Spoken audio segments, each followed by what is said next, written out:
వాహిని media ప్రేక్షకులకు నమస్కారం. మన వాహిని మీడియా ప్రేక్షకుల ముందుకు ప్రముఖ ఆయుర్వేద వైద్య నిపుణులు డాక్టర్ కె రాంబాబు గారు కొన్ని వైద్య సూచనలు సలహాలు ఇవ్వడానికి మన ముందుకు రావడం జరిగింది. గురుగారు నమస్కారం.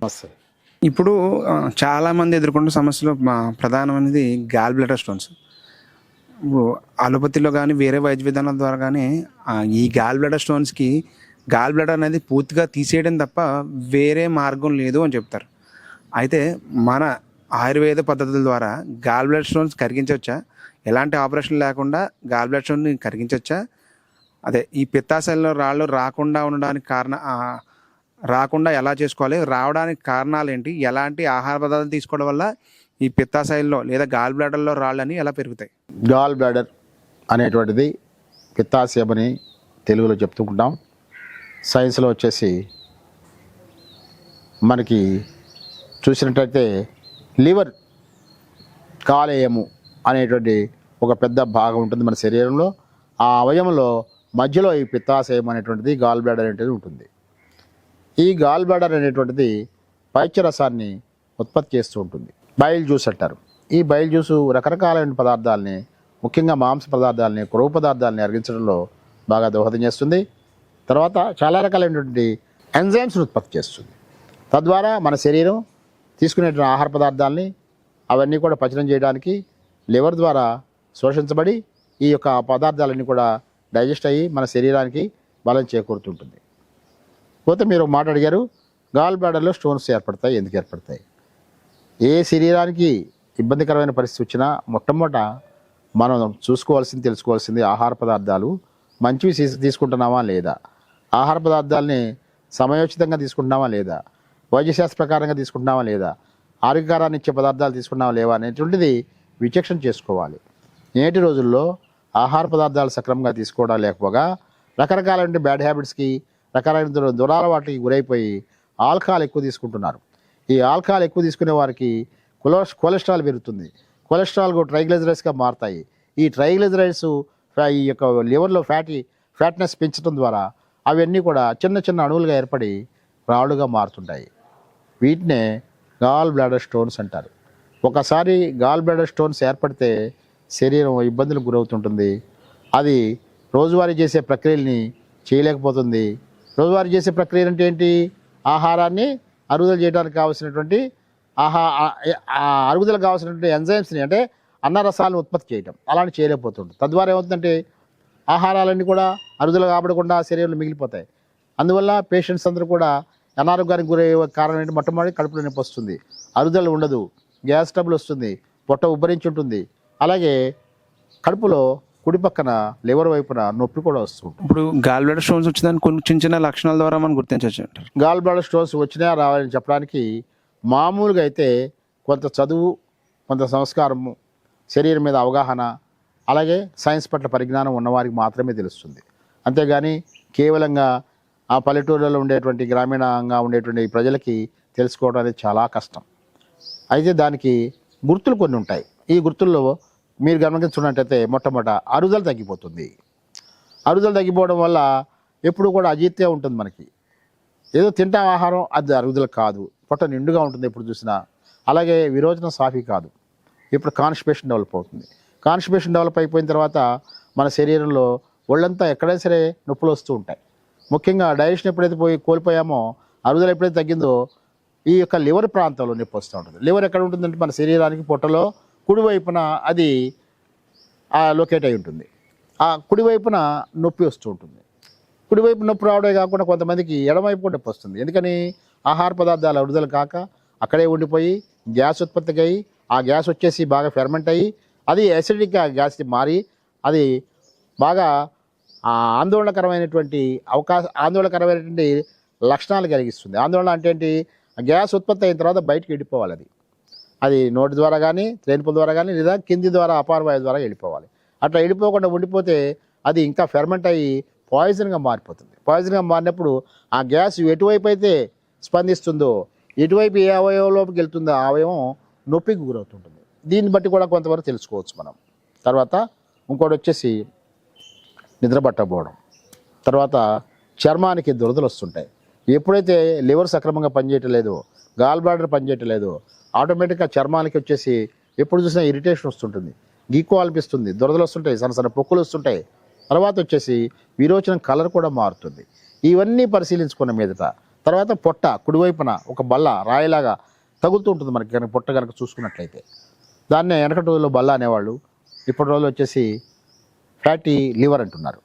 ఫ్యాటీ లివర్ అంటే లివర్కి కొవ్వు పదార్థాలు శరీరానికి అధికంగా తీసుకునే వారికి ఆ కొవ్వు పదార్థాలు శోషణ చేయలేక కొవ్వు పదార్థాలు పొరలు పొరలుగా ఏర్పడి లివర్ అంతా కూడా పైపర్లో అంతా కూడా పేరుకుంటుంది. ఆ ఆ లివర్లో పేరుకున్నటువంటి ట్రైగ్లిజరైడ్స్ అలాగే కొవ్వు పదార్థాలన్నీ కూడా ఈ లివర్ని తన పని తను చేసుకొనివ్వకుండా మందగింపజేసేసి దాని యొక్క పని చేయలేని పరిస్థితికి చేసి బల్లలాగా తయారు చేస్తుంది. కాబట్టి దాన్ని బల్ల అని అన్నారు వెనకటి రోజుల్లో. అలాంటి దాన్ని ఇప్పటి రోజుల్లో మనం ఏమంటున్నామంటే సైన్స్ ప్రకారంగా ఫ్యాట్ ఉంది, లివర్లో ఫ్యాట్ చేరుకుంది, తద్వారా లివర్ పనిచేయలేకపోతుంది, అందువల్ల ఈ యొక్క గాల్ బ్లాడర్ స్టోన్స్ కూడా ఏర్పడ్డాయి అనేటువంటి మనం గ్రహించవచ్చు.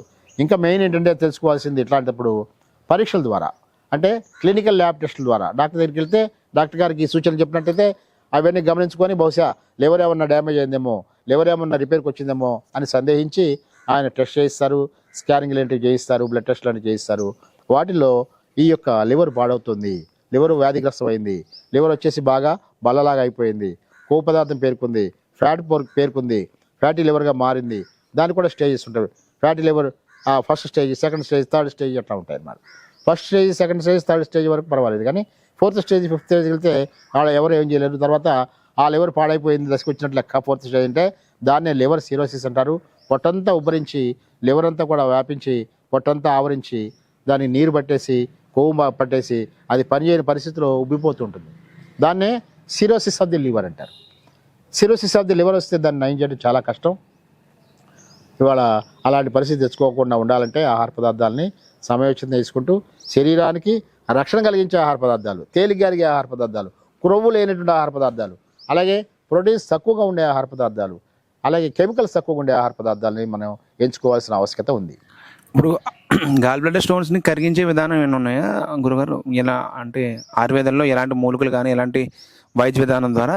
వైద్య విధానంలో ఆయుర్వేదిక్లో లివర్ అనేటువంటి పాడైనప్పుడు, లివర్లో గాల్ బ్లాడర్ స్టోన్ అనే దానిలో స్టోన్స్ ఏర్పడినప్పుడు దాన్ని నియంత్రించడానికి, అలాగే స్టోన్స్ ఏర్పడిన తర్వాత వాటిని కరిగించడానికి కొన్ని మెడిసిన్స్ అయితే ఉన్నాయి. అవి ఈవేళ కాదు, చాలా సంవత్సరాల నుంచి వైద్యశాస్త్రంలో అది వాడబడుతూ ఉన్నాయి.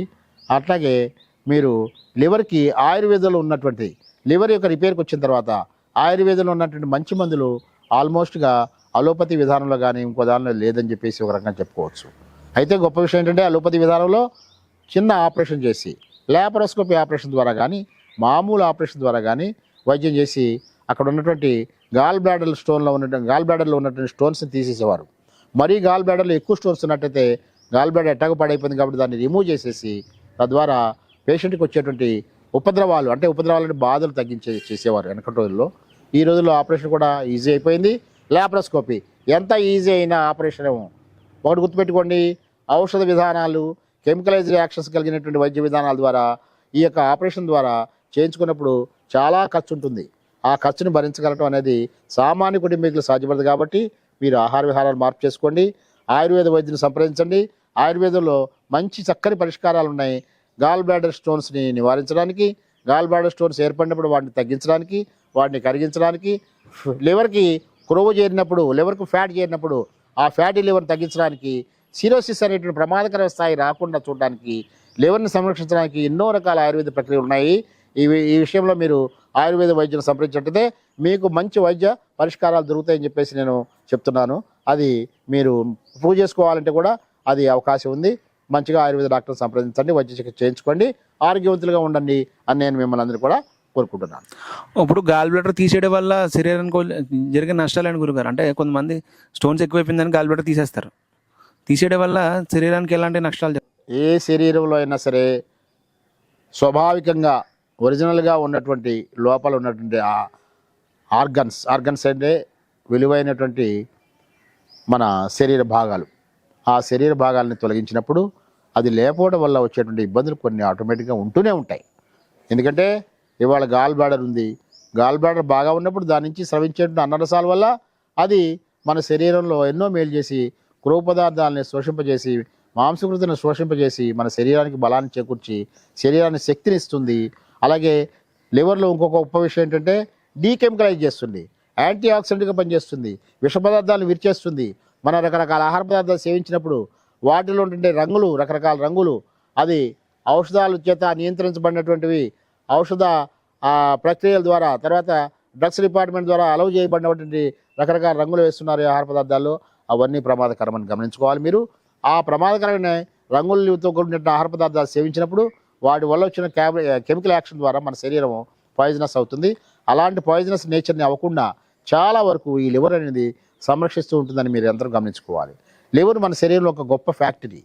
ఆ గొప్ప ఫ్యాక్టరీ ఏం చేస్తుంటే డీకెమికలైజ్ చేయడానికి, అంటే రసాయన పదార్థాలని తీసేయడానికి, తర్వాత శరీరంలో ఏర్పడిన మలినాలను తీసేయడానికి, శరీరంలో టాక్సిన్స్ అంటే విష పదార్థాలు ఏర్పడకుండా చూడటానికి, కొన్ని విష పదార్థాలని తనంతరగత నియంత్రించి తగ్గించి విరిచేసి వాటిని వేస్ట్ పదార్థాలు విరచడం ద్వారా ప్రేగుల ద్వారా బయటికి పంపించే శక్తి ఆ ప్రక్రియ లివర్ చేస్తుంది. కాబట్టి లివర్ని సంరక్షించుకోవాలి.